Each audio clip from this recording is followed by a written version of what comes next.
Snow fell like sifted ash upon the courtyards of Winterfell, thick and soft and ceaseless, erasing the tracks of boots as quickly as men laid them.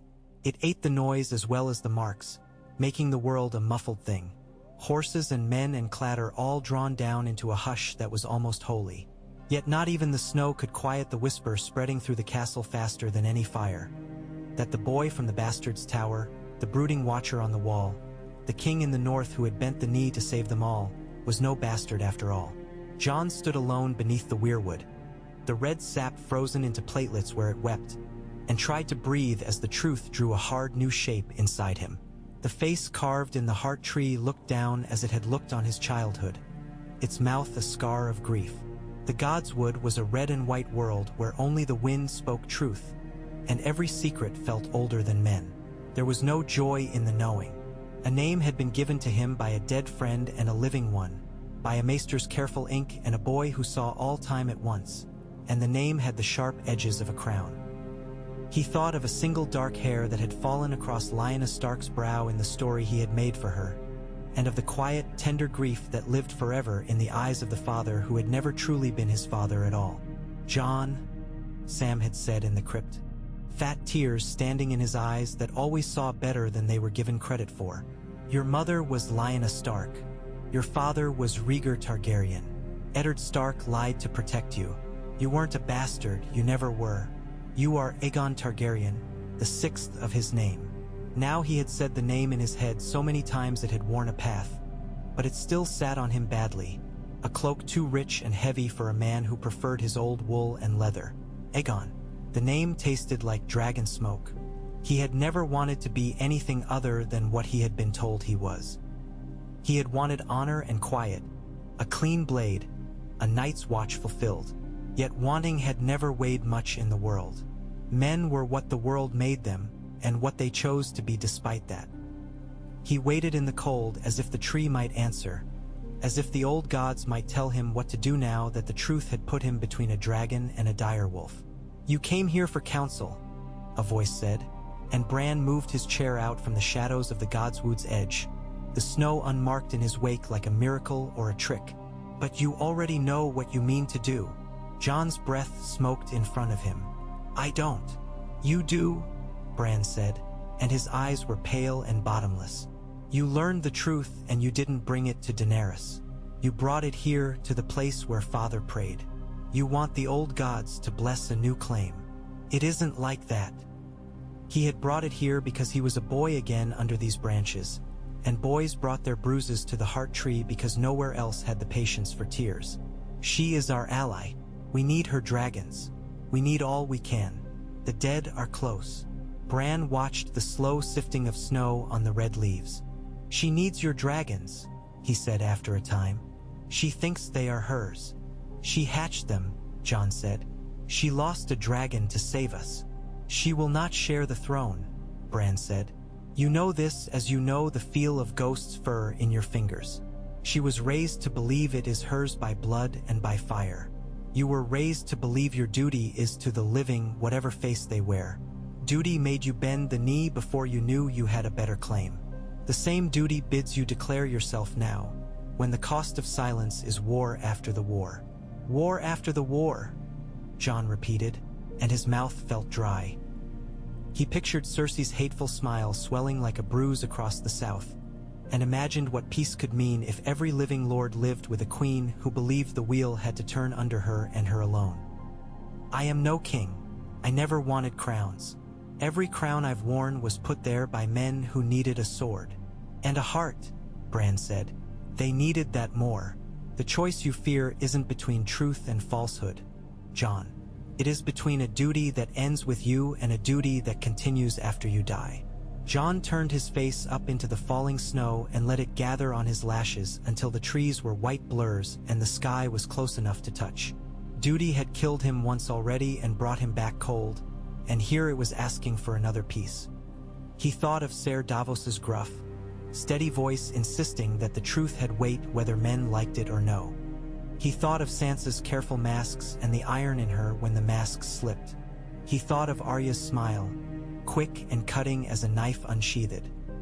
He thought of Daenerys in the long hall with the fires banked down, her hair like a cascade of moonlight, her eyes finding his as if she finally trusted that worlds could be remade by two hands. He thought of the Night King's blue gaze and the way fear had a temperature.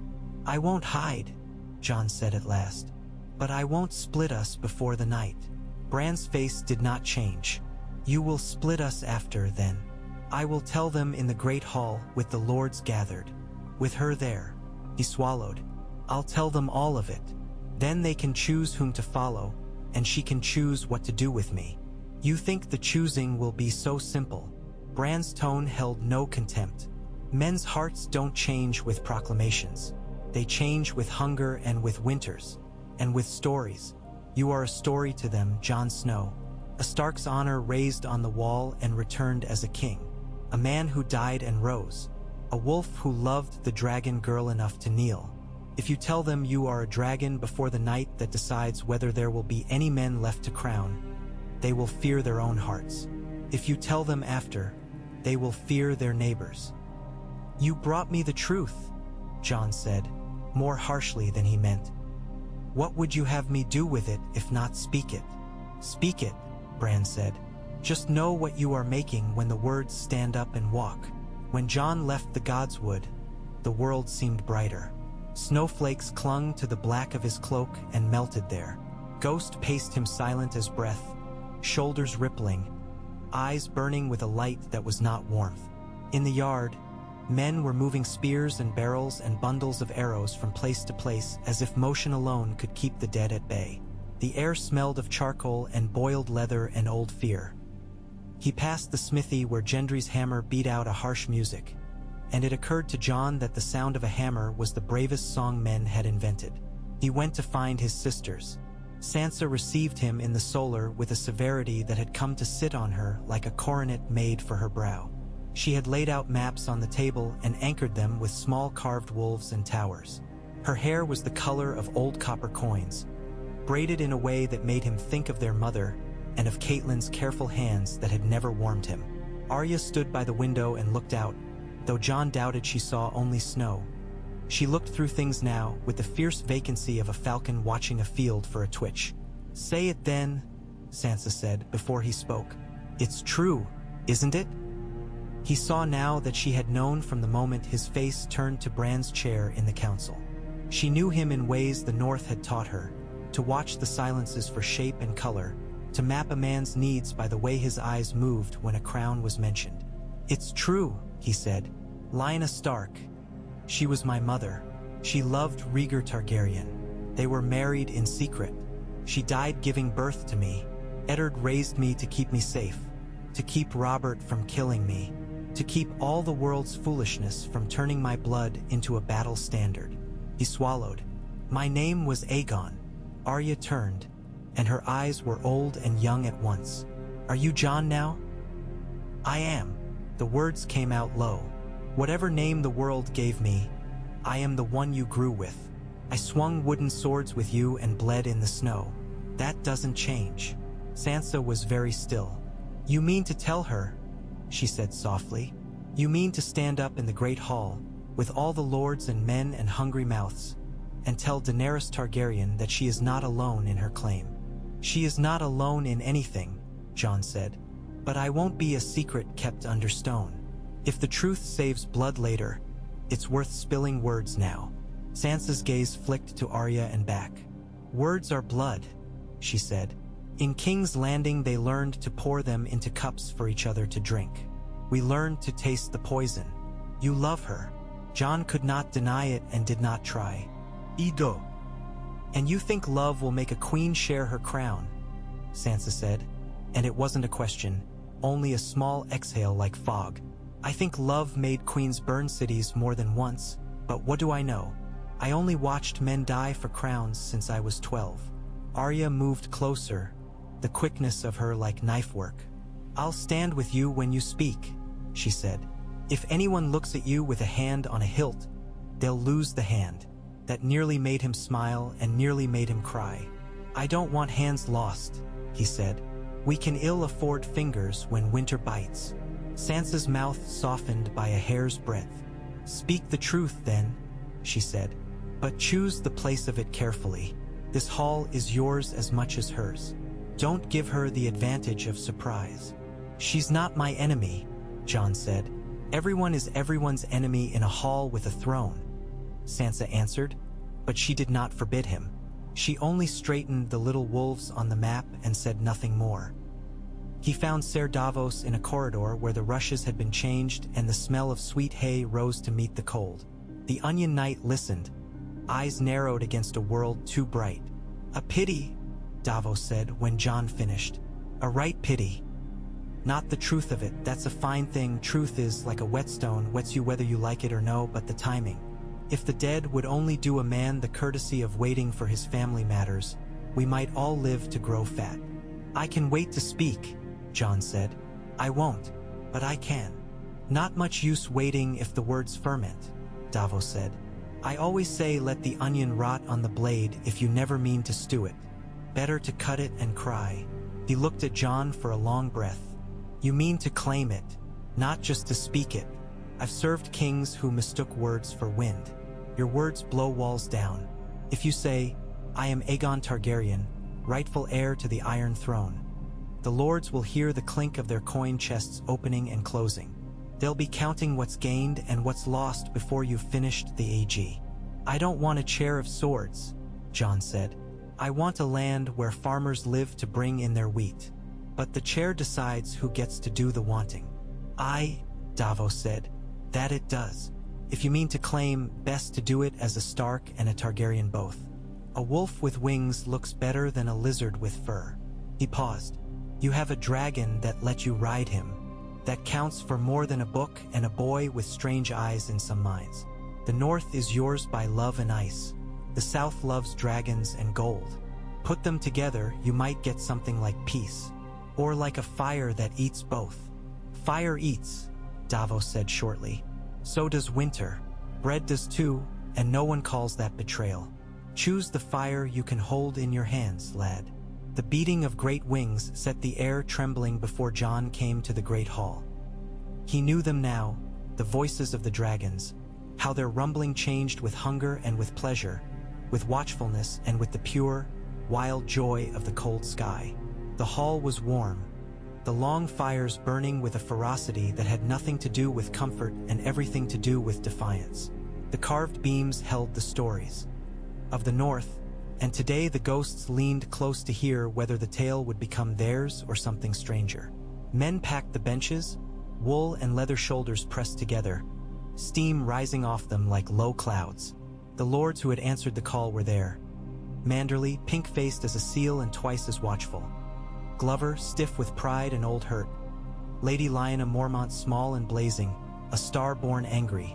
The Karstark girl, pale as a blade. The free folk squatted at the back with their own rules and their own eyes, and Tormund scratched under his beard and grinned the grin of a man who loved any kind of storm. Daenerys sat beside Sansa at the high table, a place carved out for her like a temporary shrine. Her hair shone silver as hammered moon, her dress was the white of new snow, and her face was the face of a woman who had learned kings never kept promises unless you held a dragon to their throats. Tyrion stood below, his black and silver clasp straight, his eyes carrying the mildness of a man who had survived too much wine and too much family to be surprised by anything the world did now. Varys was there somewhere like a breeze that found its way under a door no matter how you sealed it, and Missandei's calm gaze seemed the only still water in the room. Ser Davos walked before Jon as if he were a bannerman carrying a plain flag.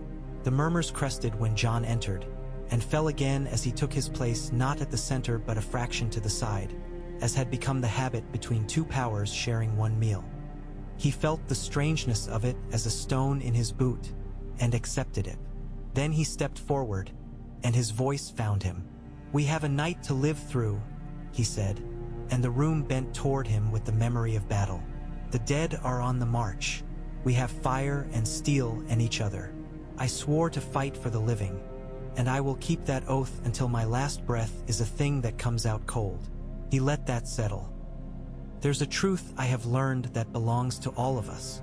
I can't keep it without dishonoring the man who raised me, or the woman who died to bring me into this world, or the woman who crossed a sea with dragons to fight in a land that was not hers." At the word woman, Two pairs of eyes met his, Sansa's and Daenerys's, and he felt the pull of two histories. He saw the firelight on the faces of the lords, how it made their scars into shadows. "My name is Jon Snow," he said. "I was raised in Winterfell by Lord Eddard Stark.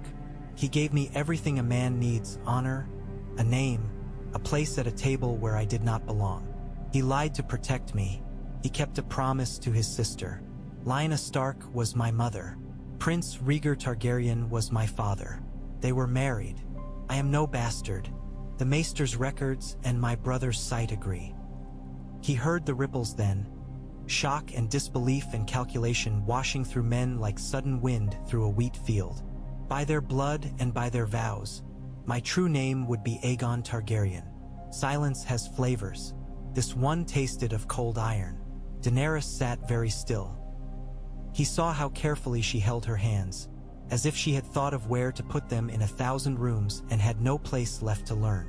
Tyrion's mouth opened and shut, not in surprise but in a kind of appreciation, as though he had watched a trap spring and admired the workmanship.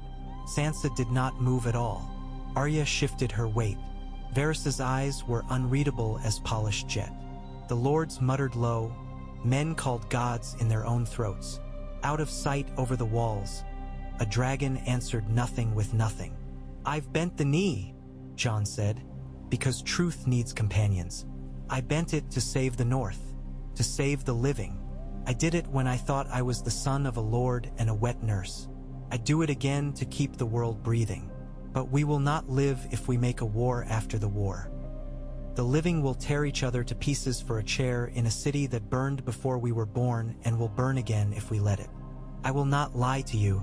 I will not lie to her." He turned to Daenerys then, and let his voice find hers. "You would be a good queen. You have freed men I'll never meet and burned men who needed burning. You crossed an ocean because you believed in more than your own hunger. I believe that, but I am my mother's son as well as my father's. The North has bled for songs it never sang. I won't ask them to bleed again for a secret."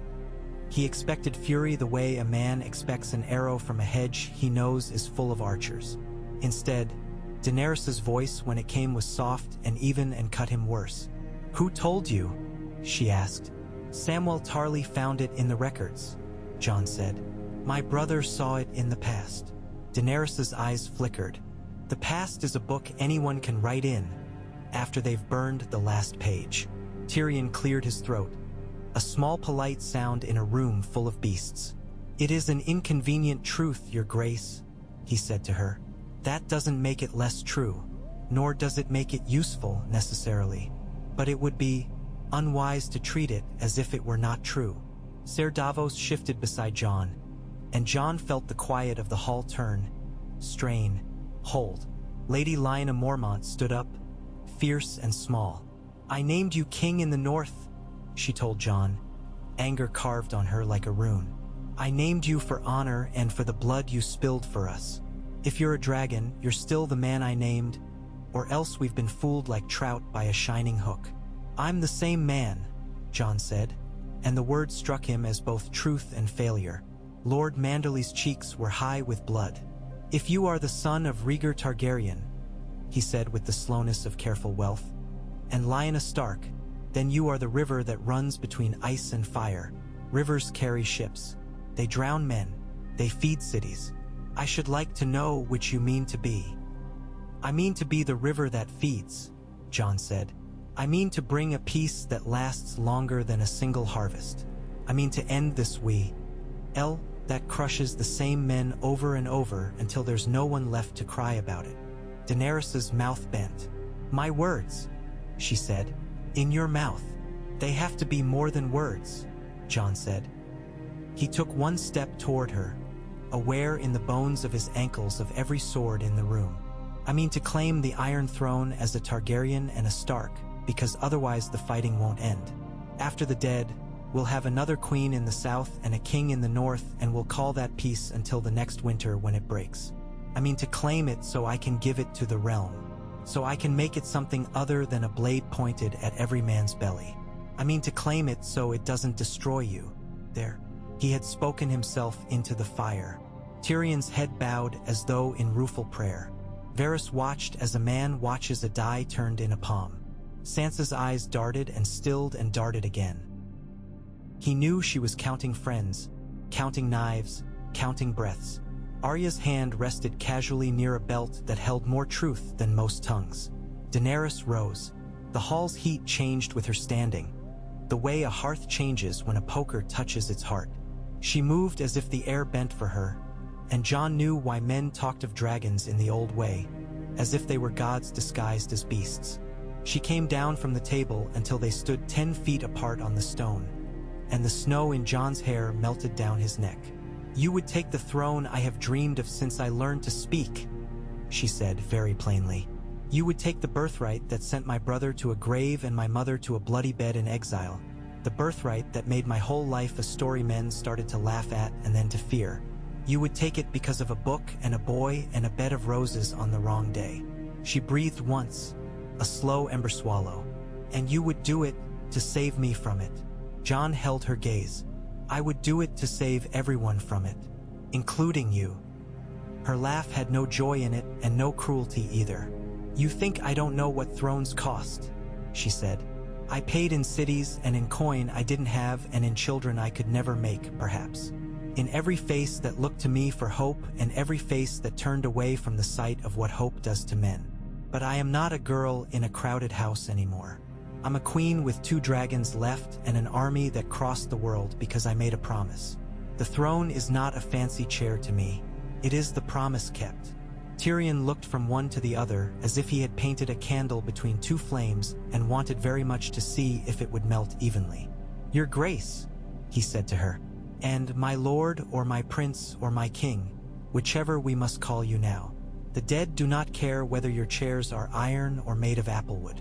Could we find a way to combine the blood?" Varys said, smooth as a hooded crow. "It is the Targaryen way." The hall stirred like a pond when a pike rolls below the surface. Sansa's mouth tightened until it lost its color. Arya's eyes went hard as flint. "Marriage," Tyrion translated. "If there are 2 claims and they are compatible in body, the realm has often preferred them to become 1 claim with 2 hands guiding it. It is not a new idea, and it is not a terrible one, if your aim is peace rather than purity." Daenerys' eyes did not move from Jon's. "Would you marry me in the morning and tell me at supper that the throne is too sharp for my skin?" she asked, light as silk and twice as cutting. "I won't marry for a trick," Jon said. "I won't lie with vows to win a chair. I won't be your piece and I won't make you mine. But if we both mean to break the wheel, then the realm should see it done with honesty and with fire that warms instead of burns." Now there was noise, real noise. Men muttering, some yelling, the free folk laughing. Lady Lyanna's voice small and furious and lost in the surge. Gendry's hammer from the yard had been replaced by the hammering of blood in ears. Jon felt the course of it like a river bucking its banks, and he raised his hand not to hush them but to say, "I am in this water with you." "The dead come," he said. "If any of you want to argue your grandfather's names with blue-eyed corpses, do it outside. Tonight we plan the fight. Tomorrow we set the fires. I've told you the truth. After the battle, after the night, we'll feast or we'll bury. If we feast, then we'll speak again of thrones. I will claim what is mine if it means the living keep what is theirs. I will not make a secret of my blood. I will not make war on the only ally who brought us dragons." He looked at Daenerys and did not look away. "I am asking you to stand with me, not behind me. Stand beside me in the snow as you stood beside me on the field. Let the realm see 2 stories become 1. Daenerys did not answer him for a long moment.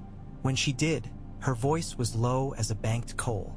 "I will stand where the realm can see me," she said. "I will not be hidden. I will not be less than I am. But I did not cross the world to bend to any man's tale. I will stand beside you because the dead are the only enemy we all agree on. After, we will see what peace you have in your hands." It was more than he had feared, less than he had hoped. It was enough to let the hall exhale. Tyrion spread his hands as if to show he had kept a delicate cup from spilling. Davos grunted and found a corner to lean his back against. Sansa's face closed the way a book closes, smoothly, with pages still turning behind the cover. Arya's hand left her belt and returned to her side, though the knives remained where they knew to be. They broke the hall into labor and lists, into fire and oil and stakes and stones, into maps of death made useful. Jon found himself pulled into the machinery that keeps men alive. Count the arrows, count the barrels, count the pathways from wall to yard and yard to gate. Men lived on counting when fear stole every other art. Beside him, Daenerys listened to reports of dragonglass points and pits dug so horses would not break a leg in the dark. And Jon saw the way she took in every small thing, how a queen learns the names of nails when her dragons are not enough.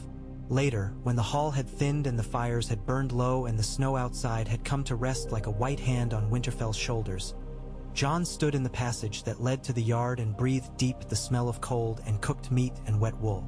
He did not know if he had changed the night or only the morning. He had the sudden childish wish to be on the wall again, alone with wind and ice and the starry darkness that doesn't care if a man is prince or pig boy. But the wall was a ghost now, and so was the boy who had stood on it. Footsteps soft as a cat's came up behind him. "You told them," Arya said. "I did. They'll make stories of it," she said, not unkindly. "They'll say it was sweet or brave or stupid or all of those. I know how stories work now." He looked at her. "What do you think of it?" "I think you're still Jon," she said, and her mouth turned up a little. "I think you'll die trying to make it easier for other men to live. I think you might succeed now and then." She tilted her head. "Do you love her?" "Yes." "Does she love you?" He closed his eyes briefly and saw a pale hand and a dark road. "I think she loves a world that feels possible when we stand close. I think that's as much as most men ever get." Arya nodded as if that were a fair bargain in a market where nothing was priced. "Sansa is sharpening herself. She will cut you if you're not careful. She'll cut her too if that's what keeps the North. Don't make her your enemy. She's the only person who can scare me into eating dinner." He smiled then, for true, for a breath that wasn't borrowed. "I won't make her my enemy. See that you don't make her think you have," Arya said, and vanished as if the hall had reabsorbed her.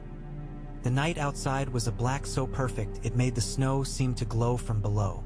He went to the yard and Ghost came out of a drift like a spirit shaken loose. Jon buried his hands in the thick fur and leaned his forehead to the direwolves. There was an honesty in Ghost he needed. No crowns, no books, no promises carried on other women's bodies to their graves. Just hunger and loyalty and the bright warm pulse that says I am here and so are you. The dragons slept on the far side of the wall, curled like cats the size of towers, breath steaming in gusts that set flags snapping.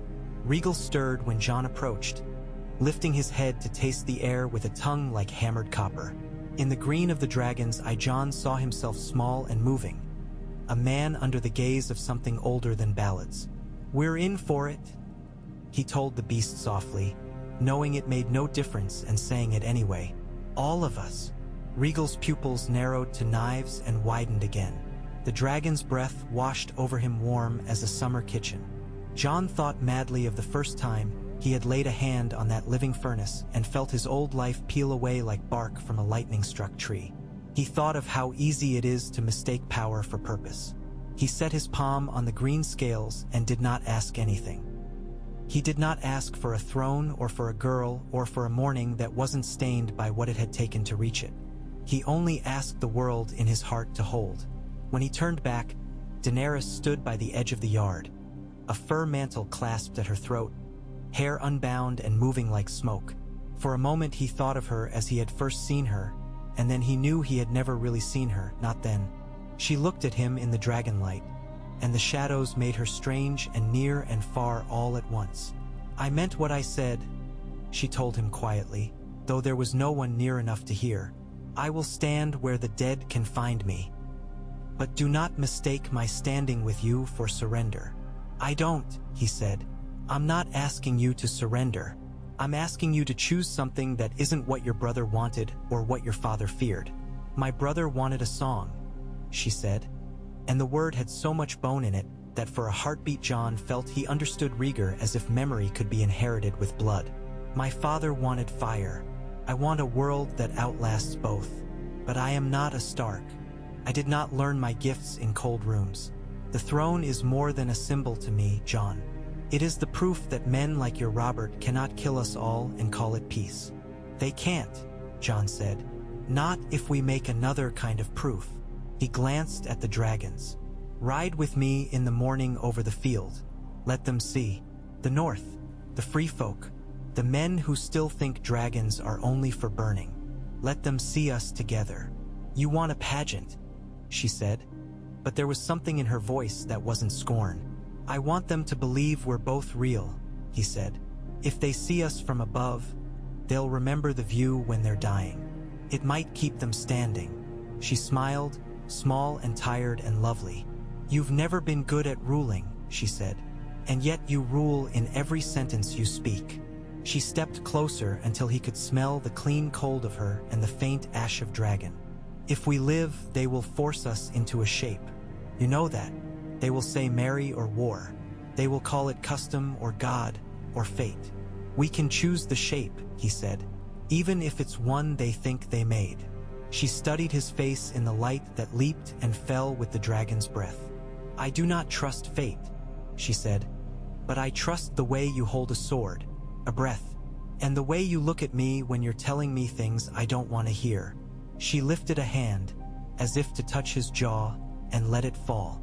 Sleep, or what men call sleep when they know it might be their last. She left with the silence that follows truth, and Jon stood alone again with beast and snow. Somewhere in the castle, Sansa would be arranging bed.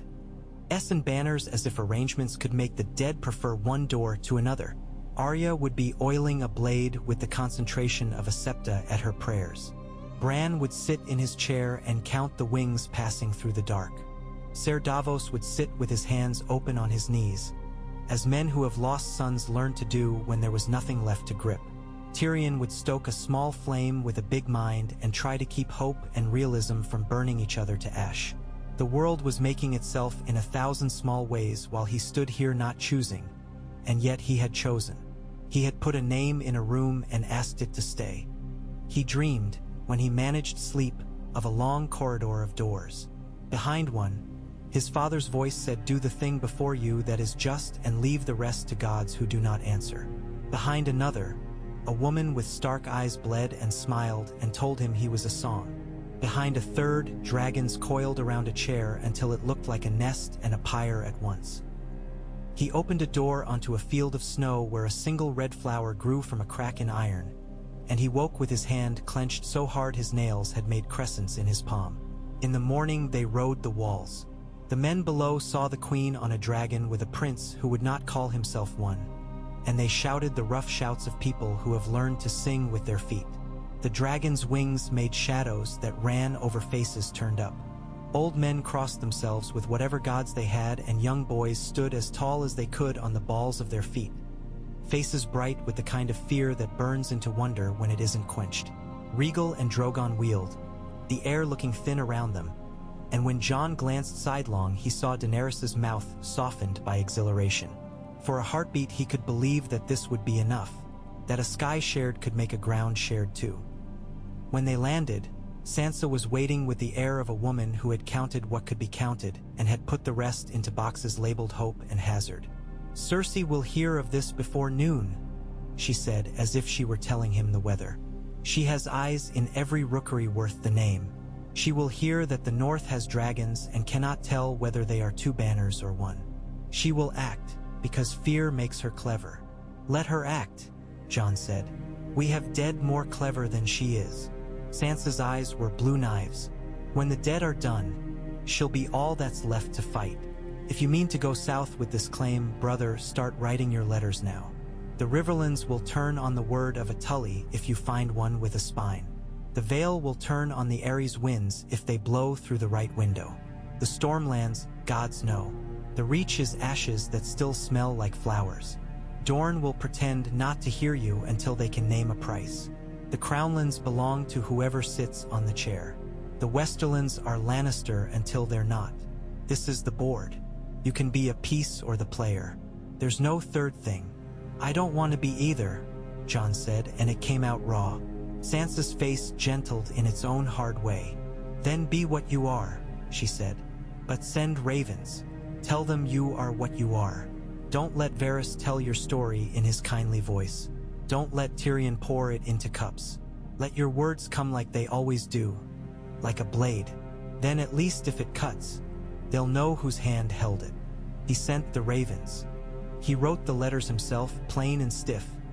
I am Jon Snow, raised in Winterfell by Lord Eddard Stark. I am Aegon Targaryen by birth, the son of Lyanna Stark and Prince Rhaegar Targaryen, married in secret. I do not ask for your oath. I ask for your strength against the dead and for your counsel after. The realm cannot survive another wheel. It needs a hand, not a fist. He sealed them with wax pressed by a ring that had never belonged to him and now seemed to have waited for this. He gave them to Maester Wolkan with a nod that felt like a seal as well. Snow fell. Men worked. The day stretched long and thin as steel drawn on a grinder. Near dusk, Tyrion came to him where he stood watching the training yard. A bold morning, Tyrion said. A fat morning, full of meaning, and not a little peril. I would offer you a drink to celebrate the truth, but I suspect you'd only throw it at a fire and call it an offering. I don't drink before a battle, Jon said. Wise, Tyrion said. I never drink during one. I find it upsets the stomach to watch men's insides become their outsides. He stood with his hands behind his back, the stance of men who have always been denied the right to look at the world as equals and do so anyway. I tried to think of a speech, he said. Something about the claims of blood versus the claims of deeds. In the end, we are what men say we are, for as long as they all agree. You have given them something better than agreement. You have given them a story that might be true. They will forgive much for a good story, even a throne. I don't need them to forgive me, Jon said. Then you'll be the first king in history to rule without needing forgiveness, Tyrion said amiably. That would be a feat greater than hatching dragons in a fire. Most rulers spend half their lives asking to be forgiven for being themselves and calling it divine right. He looked up at Jon. She isn't your enemy. I know. She isn't your friend anymore, either, Tyrion said, and his tone was careful. Not in the way she was last night. She can be your ally, which is a more useful thing than a friend. Allies live under the same mathematics. If you want her, make her your ally first. Jon thought of the good clean line of Daenerys' jaw when she refused to be small. I won't make her a piece, he said. No, Tyrion said. But you will have to be a player whether you like it or not. Players can love too. Some almost do it well. He sighed. I once thought I could love and play at the same time. It turned out my pieces had sharper edges than my heart. He shrugged. We will fight the dead. We will likely win because losing would be very boring and I dislike boredom. Then we will play. I would like very much to play beside you, not across from you. Make that easy for me. I'll try, Jon said. Good, Tyrion said softly. If you ever tire of truth, I have an excellent lie about your father and a harp that will charm every reachman left alive. He left with his light step like a man used to moving between giants. Night came with its usual deception, making the world look softer than it was. Torches winked along the walls like a constellation invented for men who could no longer see the sky. In the distance, where the world became a suggestion, something moved that was not wind. Men felt it with the part of themselves that remembered being prey. Jon stood on the battlements and listened to the silence where the dead were. He felt the smallness of his claim, the absurd tin of his bloodline, in the face of the snow that would one day bury his name the way it buried boot prints by morning. He set his hands on the cold stone and looked left and right and down, the way a man should do who intends to live. Daenerys came to stand beside him. She did not speak.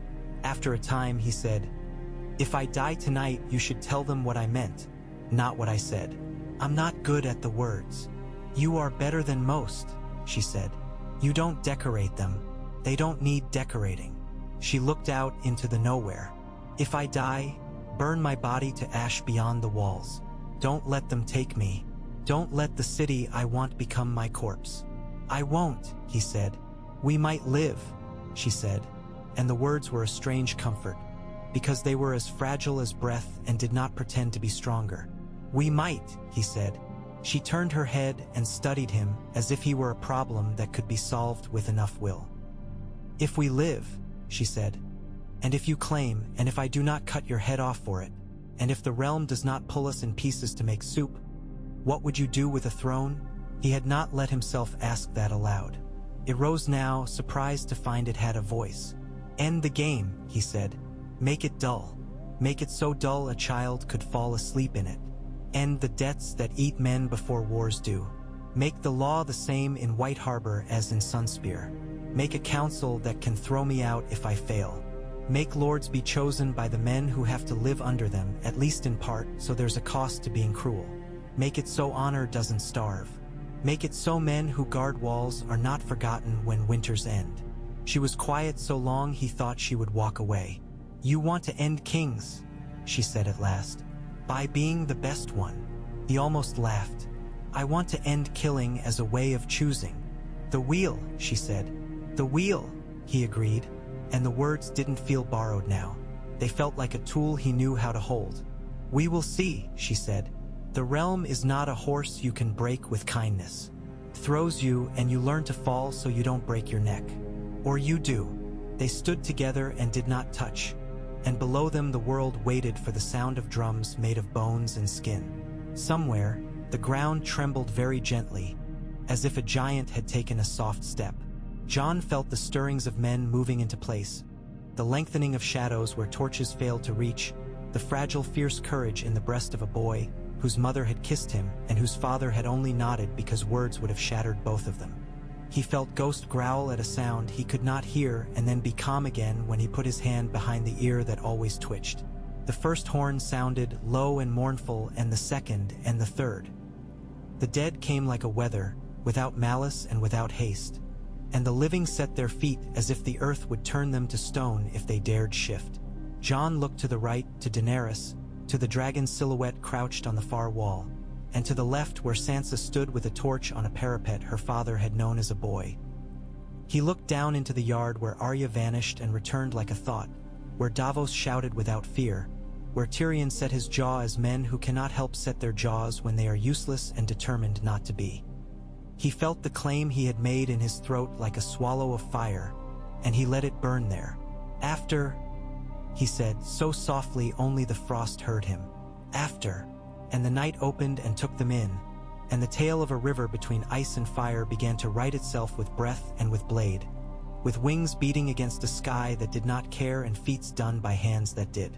Whether the morning would find a prince or a ghost or a queen or a shape the realm had no name for, no man could say. Only that this was the road to it, and they were on it, and there was truth enough in that for one night in the world.